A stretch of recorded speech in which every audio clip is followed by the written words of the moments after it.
बिस्मिल्लाहिर्रहमानिर्रहीम। मैं आप तमाम लोगों को जनाब नए सेशन में वेलकम करता हूं और उम्मीद करता हूं कि आप अपने दिल की उस आवाज़ को ज़रूर सुन के आए होंगे जो आपने पिछले सेशन में, जब 20 दिन रह गए पेपर होने में,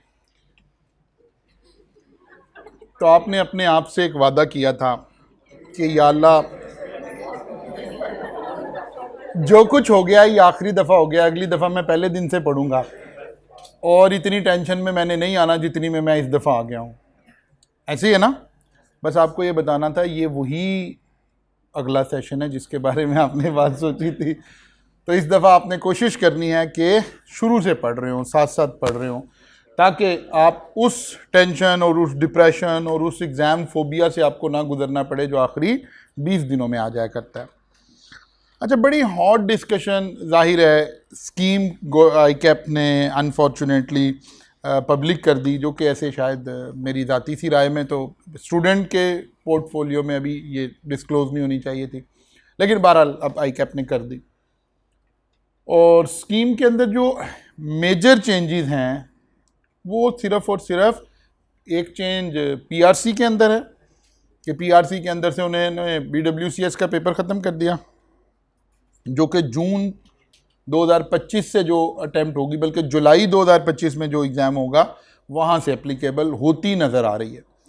ये जो सारी स्कीम्स होती हैं आई कैप की, आप उसके ऊपर देखें, डॉक्यूमेंट के ऊपर भी लिखा हुआ है कि ये सब्जेक्ट टू गवर्नमेंट अप्रूवल्स हैं। अब गवर्नमेंट लाहौर का जलसा रोके या नई स्कीम अप्रूव करे, ये एक अलग बात है कि गवर्नमेंट की प्रायोरिटीज़ कहाँ हैं और कितना टाइम लग जाएगा। हाँ, ये एक सब्जेक्ट टू ज़रूर है सारी चीज़ें। कैफ लेवल पे जो चेंज आ रही है, कैफ लेवल पे चेंज आ रही है कि बी लॉ और सी लॉ मर्ज होने जा रहे हैं। अब जब बी लॉ और सी लॉ मर्ज हो रहे हैं तो एक पेपर रिड्यूस हुआ, इसकी जगह उन्होंने एक पेपर डेटा एनालिसिस का डाल दिया, लिटिल बिट रिस्क डाटा, और इस तरह का एक पेपर इंट्रोड्यूस होने जा रहा है जो कि नई स्कीम में ग्रुप ए के अंदर चला जाएगा। ठीक है ना?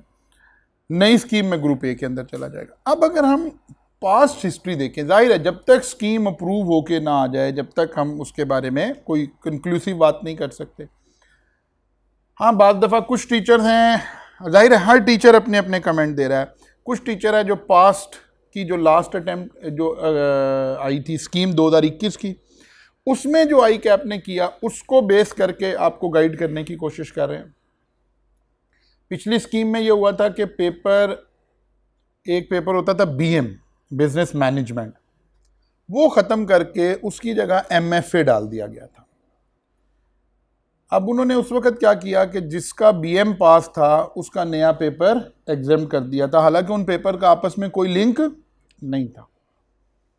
अब कुछ लोग ये एक्सपेक्ट कर रहे हैं कि कोई ऐसी कहानी ज़रूर चलेगी, बिकॉज नॉर्मली प्रीवियसली कैफ में 8 पेपर थे, नई स्कीम में भी कैफ में 8 पेपर हैं, तो आई कैप की पूरी कोशिश होगी कि कोई ऐसी लॉट बच्चों की ना क्रिएट हो जो कैफ क्वालिफाई करें और उन्होंने 9 पेपर दिए हुए।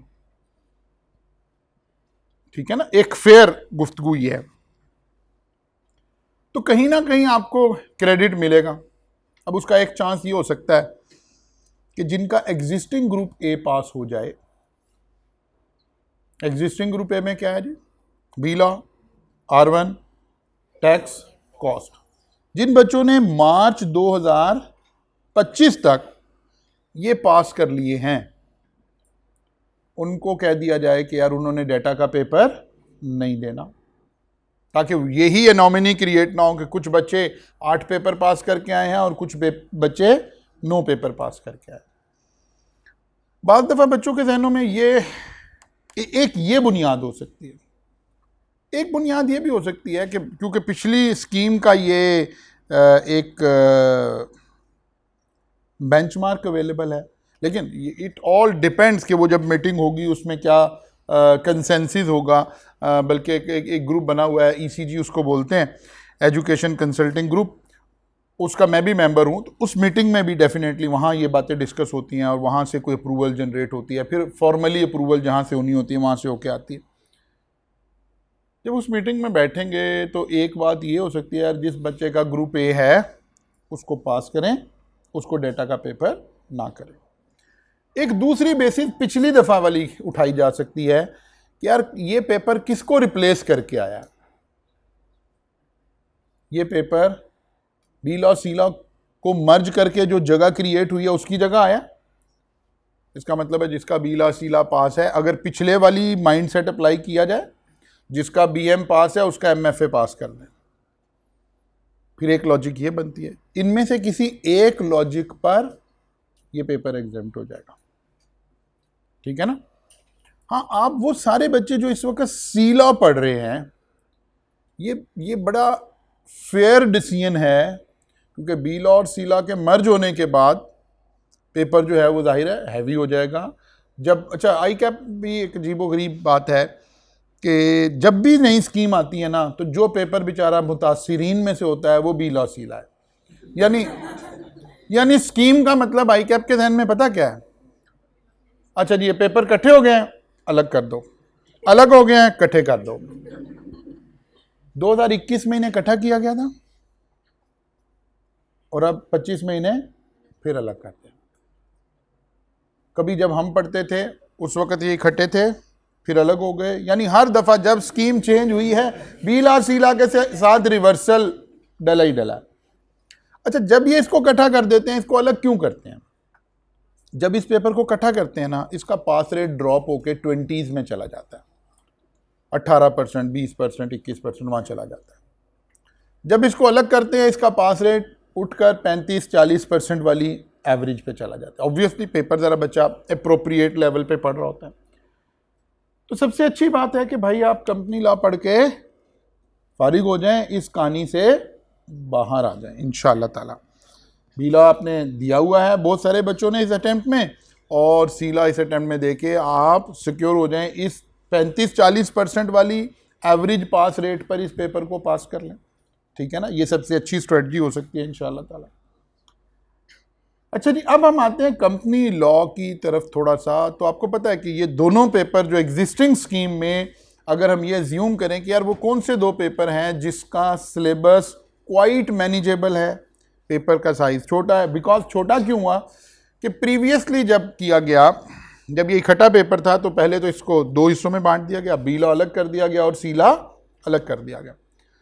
अच्छा, अगर ऐसे भी कर दिया जाता तो हम कहते हैं कि यार पेपर 50% रह गया, लेकिन और साथ क्या किया गया, बी लॉ में से कुछ अननेसेसरी चीज़ें निकाल भी दी गई, सी लॉ में से भी कुछ छोटी छोटी सी चीज़ें निकाल दी गई, लेकिन कुछ थोड़ी बहुत चीज़ें डाल भी दी गई।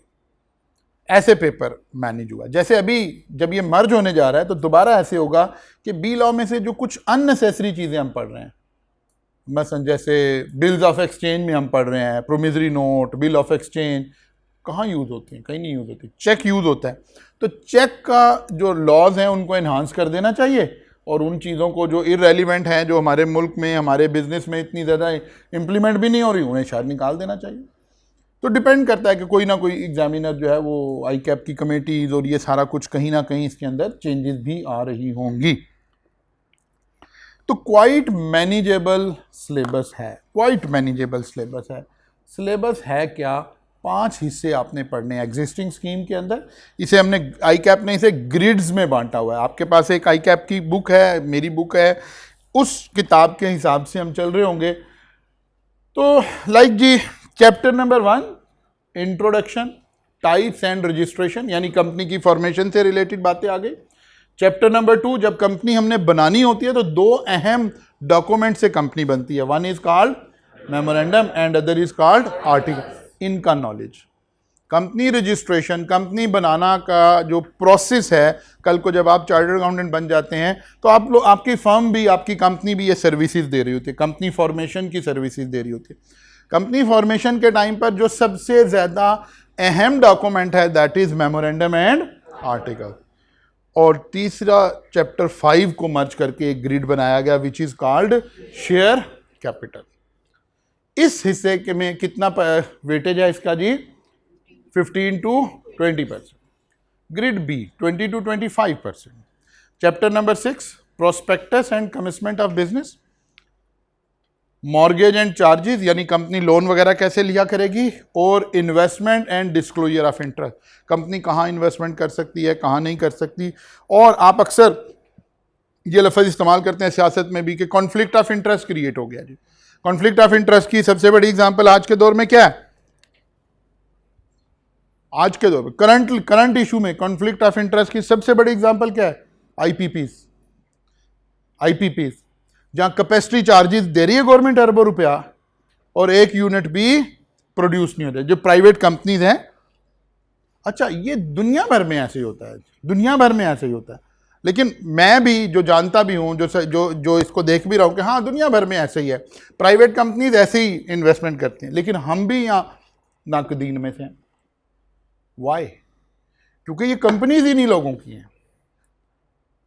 एक है अनबाइस्ड लोगों की कंपनीज है, एक थर्ड पार्टी को पेमेंट जा रही है किसी एग्रीमेंट की वजह से, ओके, नहीं मेरे ही भाई को जा रही है, मेरी बेगम को जा रही है, मेरे ही अननोन बंदे को जा रही है, अब तो कॉन्फ्लिक्ट ऑफ इंटरेस्ट क्रिएट हो गया ना। कंपनीज में क्या करता है, कंपनी लॉ ये इंश्योर करता है कि नहीं आप डिस्क्लोजर ऑफ इंटरेस्ट दें। क्या मतलब, ये जो ट्रांजैक्शन आप कंपनी के पैसों से करने जा रहे हैं ना, आप बताएं इसमें आपका क्या फायदा है। मतलब फर्ज कर लें राइज को बिल्डिंग एक्सपेंड करने के लिए एक प्लॉट की जरूरत है, और जाहिर है सबसे ज्यादा प्लॉट कौन सा सूट करेगा, या इधर वाला या इधर वाला या पीछे वाला। क्या आप एक दीवार निकालें सारा आपका कॉलेज एक्सपेंड हो जाए।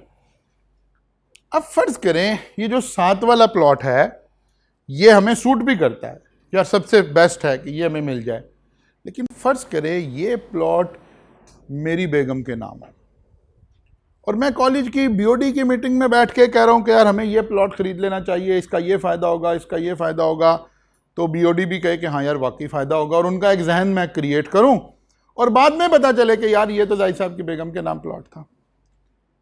कंपनी कहते नहीं, कॉर्पोरेट दुनिया में ऐसे नहीं होता। ये बात जिस दिन शुरू होने लगेगी ना, ये मीटिंग जिस दिन पहले दिन होने लगेगी, मुझे उसमें बताना चाहिए कि यार जिस प्लॉट को हम डिस्कस करने जा रहे हैं वहां मेरा इंटरेस्ट है, मैं इंटरेस्टेड पार्टी हूं, ये प्लॉट मेरे बेटे के नाम है, मेरी बेगम के नाम है, मेरे किसी रिलेटिव के नाम है, तो मैं बाइस्ड हो सकता हूं। तो इस चैप्टर में हम पढ़ेंगे कि अच्छा फिर मेरे साथ क्या सलूक होगा, क्या राइज अब ये प्लॉट खरीदे ही ना, नहीं राइज का भी तो फायदा है इसमें, तो क्या करें जब मैं अपना डिस्क्लोजर ऑफ इंटरेस्ट दूंगा कि यार मैं इंटरेस्टेड पार्टी हूं इसके अंदर, वो कहेंगे अच्छा ठीक है जी, आप तो फिर चाहेंगे कि प्लॉट बिके, आप तो उठे ना इस मीटिंग से, आप बाहर चलें, हम बाकी के डायरेक्टर बैठ के डिसीजन करते हैं कि प्लॉट लेना चाहिए कि नहीं लेना चाहिए। इसी को हम सियासत की दुनिया में क्या कह रहे होते हैं, कॉन्फ्लिक्ट ऑफ इंटरेस्ट। सारी शुगर मिलें किसकी हैं, हमारे सियासतदानों की। सारे आईपीपीज किसके हैं, हमारे सियासतदानों के। मुल्क का कोई बड़ा बिजनेस उठा के देखें वो किसके कंट्रोल में है, सियासतदानों के। इसीलिए मुल्क अनफॉर्चुनेटली ऐसे बना हुआ कि आप कोई रियल डिसीजन मेकिंग ले नहीं पाते, क्योंकि आपका कॉन्फ्लिक्ट ऑफ इंटरेस्ट मौजूद होता है। खैर, कंपनी के हवाले से इन 3 चैप्टर को मिलाकर एक ग्रिड बना दी गई जिसका वेटेज क्या है, 20 से 25% है। फिर तीसरी ग्रिड आ गई जिसके अंदर कंपनी को जब अब हमने चलाना है, उसकी जो मैनेजमेंट साइड है, आज हम जैसे ही कंपनी के ऊपर शुरू करेंगे, तो मसलन हम यहाँ कोई तकरीबन 100 बच्चा बैठा हुआ है इस वक्त, हम कहते हैं हम 100 लोग मिलकर एक कंपनी बना लेते हैं। अब कंपनी में तो 200 लोग भी हो सकते हैं, 500 भी हो सकते हैं, 50,000 भी हो सकते हैं। आप कभी I2B में बात पढ़कर आए हैं कि पार्टनरशिप में एक लिमिट थी, कितने लोगों की, 20 लोगों की, जनरली 20 लोगों की, लेकिन कंपनी में कोई लिमिट, ये 20,000 लोग भी हो सकते हैं। 20,000 लोगों ने मिलकर कंपनी बना ली, उन्होंने कहा यार हमारा कारोबार है भाई, हमने रोज आना है अपने कारोबार पे। बस फिर तो 20 कंपनी सारी जिंदगी में एक ऐसा ऑफिस ही बना पाएगी जिसमें 20,000 लोग रोजाना आ सकते हैं। फिर कंपनी तो नहीं चलेगी ना। कंपनी कैसे चलेगी, नहीं कंपनी कैसे चलेगी, कंपनी के सारे लोग मिलकर अपने इन 20,000 लोगों में से मिलकर कोई 5, 7, 10, 15, मैक्सिमम 15, लेकिन कोई लिमिट कोई नहीं है, 15, 20 लोगों को सिलेक्ट करेगी जिनके नाम क्या रखेंगे हम, डायरेक्टर्स। बाकायदा इलेक्शन होंगे। कंपनी के मेंबर्स, अब हम जब हमने कंपनी बना ली हम सब क्या बन गए, मेंबर बन गए। अब हमें कलेक्शन करके इसमें से 10-15 जितने लोग हमें लगेगा कि इतने लोग काफ़ी हैं कंपनी चलाने के लिए, ये लोग डायरेक्टर को इलेक्ट करेंगे और आइंदा ये कंपनी चलाएंगे, हम सब घर बैठेंगे। कंपनी की मैनेजमेंट साइड, फिर ये लोग मिलकर अपना एक चीफ एग्जीक्यूटिव बना लेंगे, कोई और ऑफिसर्स बना लेंगे, फिर ये लोग अपनी मीटिंग्स किया करेंगे, उन मीटिंग में डिसीजन हुआ करेंगे, वहां फैसले होंगे। तो इन तीनों चैप्टर को मर्ज करके एक ग्रिड बनाई गई, director, chief executive, meetings and resolution. हम उस फैसले को कहते हैं जो मीटिंग में किया जाता है, ठीक है ना। मीटिंग में कोई फैसला किया जाता है, उस फैसले को हम क्या कहते हैं, रेजोल्यूशन पास कर दिया। जैसे आजकल आप सुन रहे हैं गवर्नमेंट आईनी तरमीम ला रही है, तो उन तरमीम को पास करते हुए नेशनल असेंबली को क्या करना पड़ेगा, रेजोल्यूशन पास करनी पड़ेगी। सेनेट को क्या करना पड़ेगा, रेजोल्यूशन पास करनी पड़ेगी। और आपने अभी बी लॉ में पढ़ा था चैप्टर 1 में कि जब गवर्नमेंट को लगे कि मेरे पास अक्सरियत नहीं है तो क्या करे, ऑर्डिनेंस, या तो ज्वाइंट सेशन ले या ऑर्डिनेंस जारी कर दे। जैसे भी प्रेसिडेंट ने ऑर्डिनेंस जारी करके वो जो जजेस को कंट्रोल करने की जो बातें हो रही हैं उसमें से कुछ बातों को ऑर्डिनेंस के जरिए, अब वो 120 दिन के लिए तो कानून ही बन गया ना। ये बातें आप पहले चैप्टर 1 में पढ़कर आए।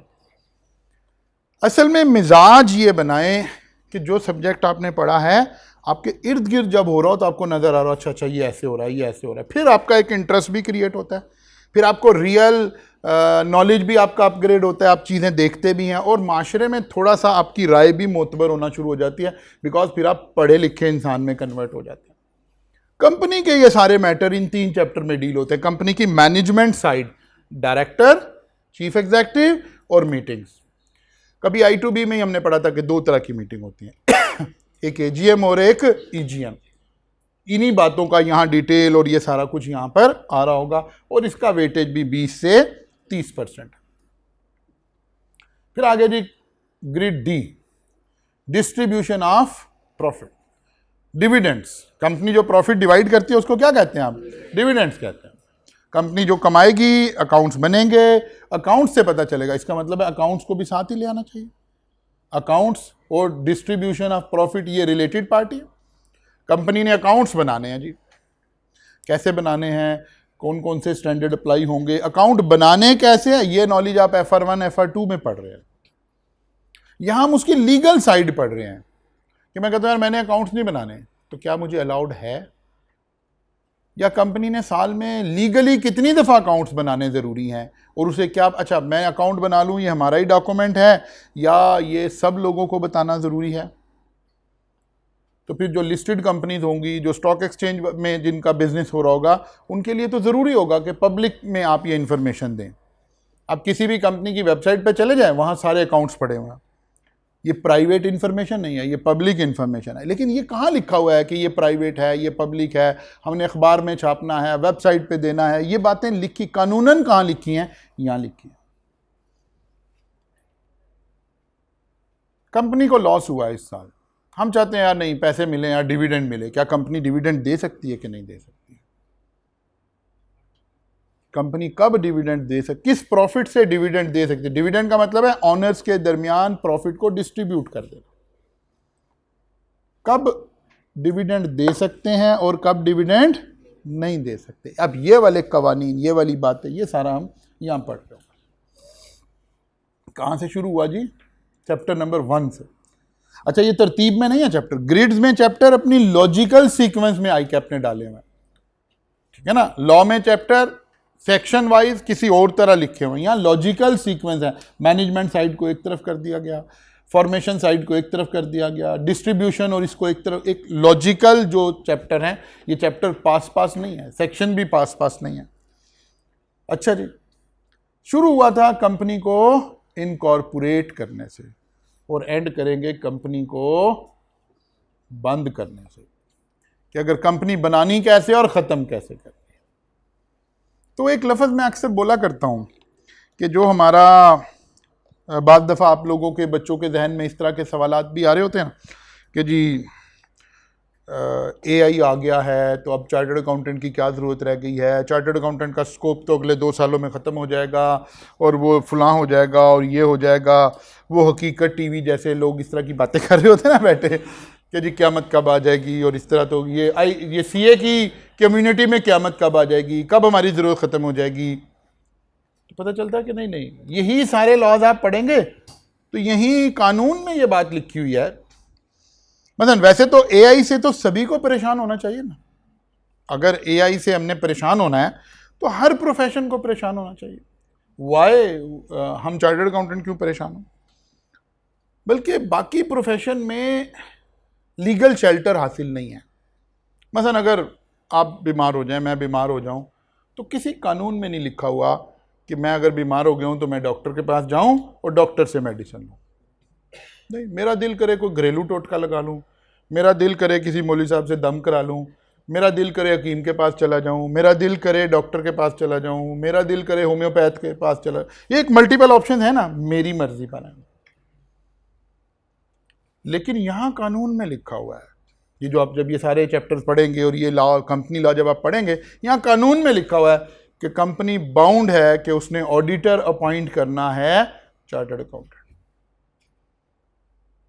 हम लीगल रिक्वायरमेंट हैं, इसलिए जब एआई आ जाता है, जब कोई और चीज़ आ जाती है, तो हम चार्टर्ड अकाउंटेंट जो हैं वो ऐसे देख रहे होते हैं कि अच्छा अच्छा ये हमारी सहूलत के लिए आया, हमें रिप्लेस तो नहीं कर सकता ना।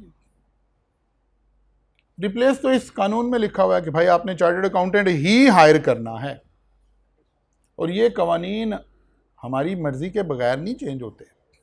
यानी कोई ऐसा दौर आएगा कि हम आईकैप के मेंबर सारे बैठकर ये डिसाइड करेंगे कि यार हम कानून में ये अमेंडमेंट ला रहे हैं कि आइंदा चार्टर्ड अकाउंटेंट होना जरूरी नहीं है। Is it possible? Of course not, ऐसा तो कभी भी नहीं हो सकता, ऐसा तो कभी नहीं हो सकता। इसलिए ये वाली परेशानी भी हमें लाक नहीं होनी चाहिए। और सारी दुनिया में इस वक्त पाकिस्तान के हवाले से पर्टिकुलरली चार्टर्ड अकाउंटेंट्स की शॉर्टेज है, चार्टर्ड अकाउंटेंट ढूंढने से भी नहीं मिल रहा।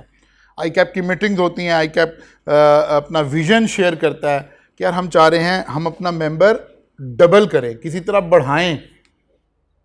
आप देखिए पहले आईकैप इस तरह के ना इवेंट्स नहीं करता था। प्रेसिडेंट आईकैप एक रीट्स में विजिट करते हैं, आईकैप खुद इस प्रोफेशन को लोगों तक लेकर जाता है, सारा काम कर। क्यों? विजन ये है कि हमें अपने मेंबर जो 10-12 हज़ार हैं इन्हें बढ़ाकर 20,000 25,000 पर लेकर जाना है। वाई? क्योंकि शॉर्टेज हो गई है, लोग मिल नहीं रहे हैं। तो आप अर्लीस्ट क्वालिफाई करें, इसके बेनिफिशरी बने। तो इस तरह के सवालात से डरने की कोई ज़रूरत नहीं है कि एआई आ जाएगा तो फलां हो जाएगा तो दिमाग हो जाएगा। हाँ एआई आ जाएगा, लेकिन कोई बात नहीं, आ जाएगा, ठीक है, वो तो टेक्नोलॉजी ने तो आना ही आना है। लेकिन टेक्नोलॉजी हमारे प्रोफेशन में हमें एज अ फैसिलिटेटर आ रही है, हमें रिप्लेस करने के लिए नहीं आ रही है। डेफिनेटली ऐसा ही है। अच्छा जनाब, ओवरऑल ये सिलेबस है। इसका मतलब है अगर हम बी लॉ के हिसाब से देखें तो कितने चैप्टर थे जी? 18 चैप्टर थे, 18 चैप्टर थे, और 3-4 अलग अलग एरियाज पढ़ रहे थे हम। कॉन्ट्रैक्ट भी पढ़ रहे थे, पार्टनरशिप भी पढ़ रहे थे, निगोशिएबल इंस्ट्रूमेंट भी पढ़ रहे थे, फिर लॉ की फॉर्मेशन चैप्टर नंबर 1 भी पढ़ रहे थे, प्रोसेस ऑफ लॉ भी पढ़ रहे, फिर आगे कुछ छोटे छोटे मॉडर्न लॉज भी पढ़ रहे थे, आर्बिट्रेशन क्या है, फुला क्या, यानी डिफरेंट ब्लेंड्स उसमें मौजूद थे। नहीं, एक ब्लेंड, सिर्फ कंपनी लॉ पढ़ना, सिर्फ कंपनी लॉ पढ़ना। चैप्टर टू चैप्टर देखिए, 18 चैप्टर के मुकाबले में 12 चैप्टर, अगेन क्वाइट मैनेजेबल। हाँ जाहिर है थोड़ी अंडरस्टैंडिंग का लेवल एक स्टेप अप जाना पड़ेगा, थोड़ा सा आपका मैच्योरिटी का लेवल एक स्टेप ऊपर रिक्वायर होगा, हमारी डिस्कशन का लेवल एक स्टेप ऊपर रिक्वायर्ड होगा। लेकिन ऐसा सब्जेक्ट नहीं है कि हम सोचें आज बैठ के कि यार सी लॉ रखने लगे हैं, बस पता नहीं अल्लाह खैर करे पास हो जाएगा कि नहीं हो जाएगा। नहीं नहीं, आपको आज पता होना चाहिए कि इसने पास हो जाएगा।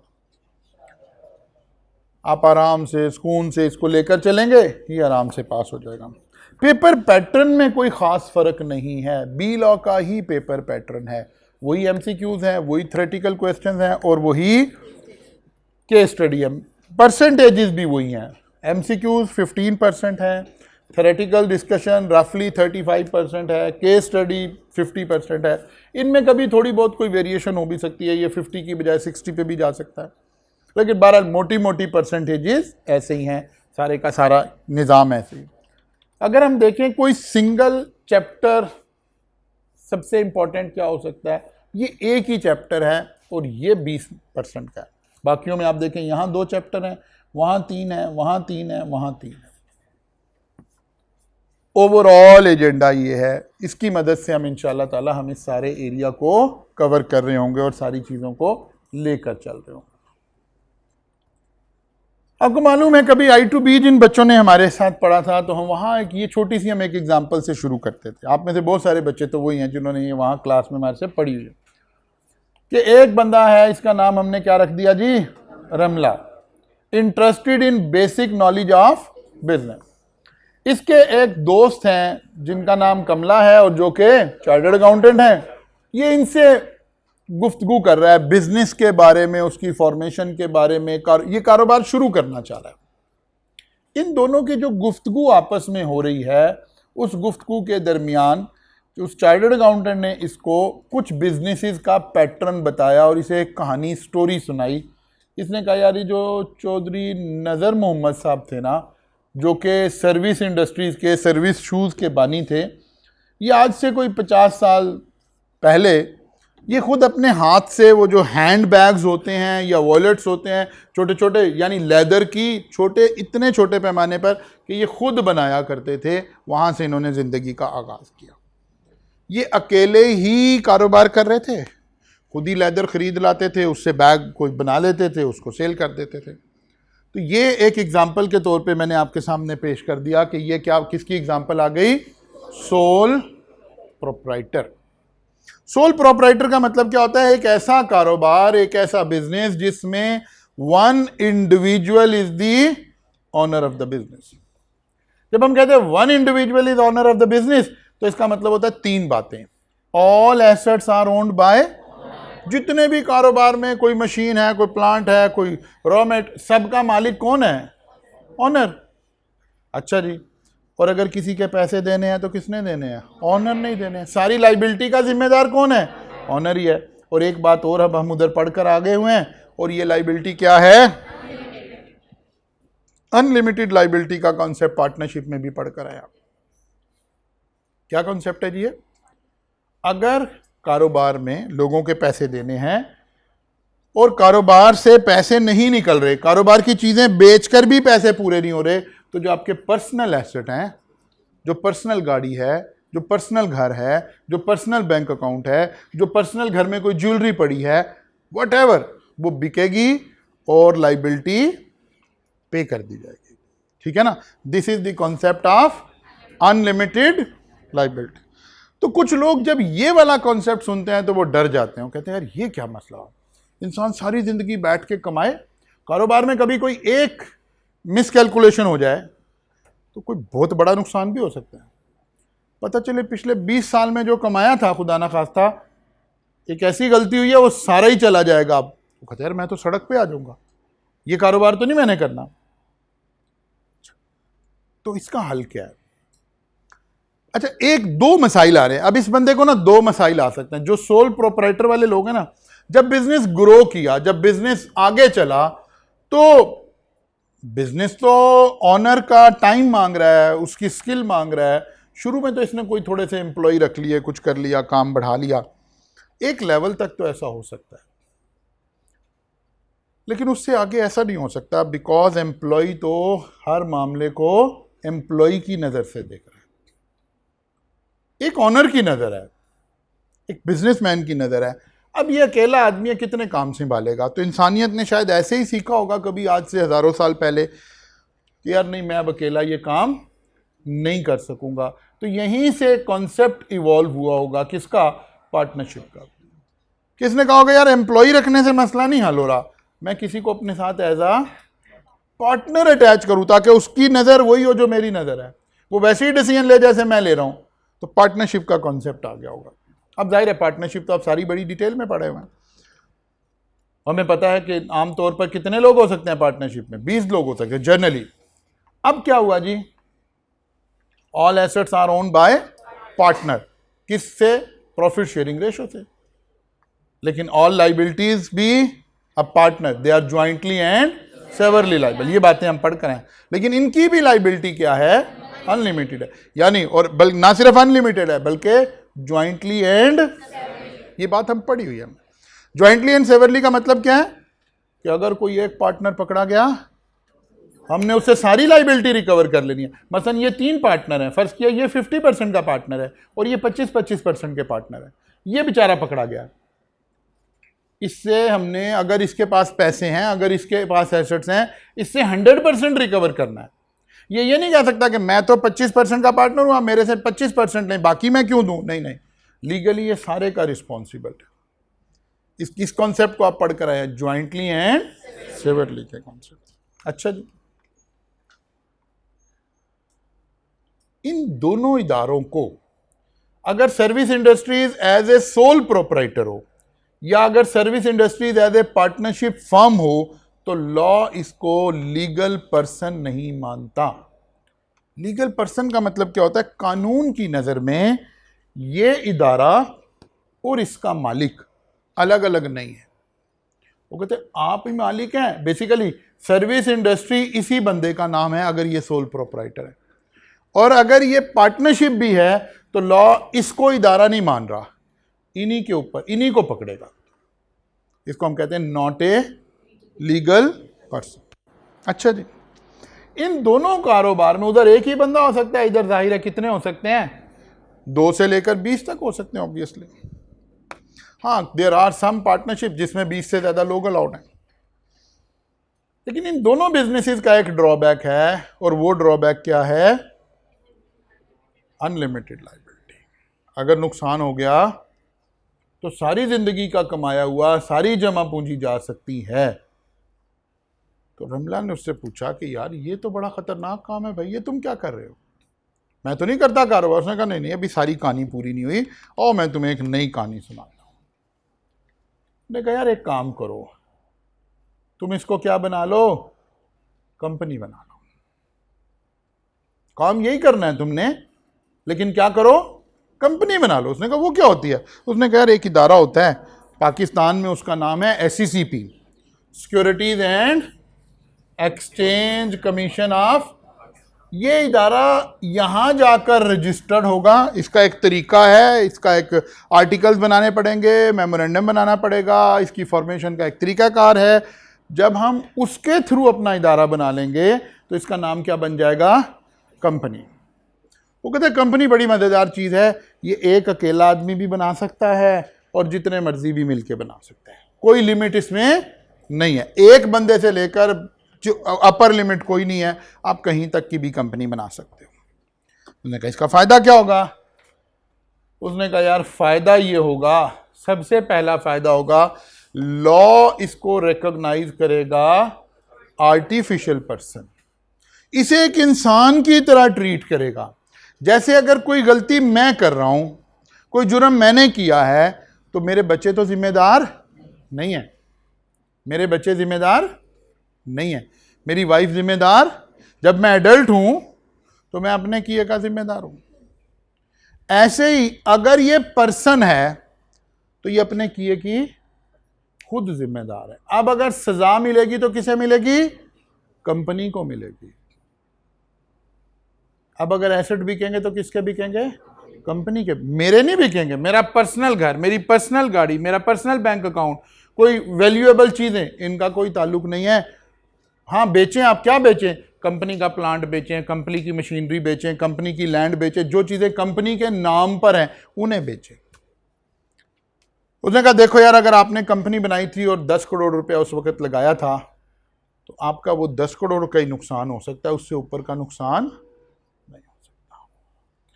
अब लॉस के ऊपर क्या लग गई है, लिमिट लग गई है। लॉस के ऊपर क्या लग गई है, लिमिट लग गई। अब अनलिमिटेड लॉस आपको नहीं हो सकता है। कल इंशाल्लाह ताला आएंगे तो यहां से आगे चलेंगे। आप लोगों ने टाइमली आना है।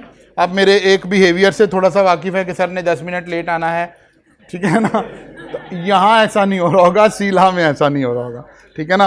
बीला में ऐसे चल जाता है, सीला में हमें थोड़ा मैनेज होकर चलना पड़ेगा। कल मुलाकात होगी, ये सारी स्लाइड मैं ग्रुप में आपसे शेयर कर रहा हूँ।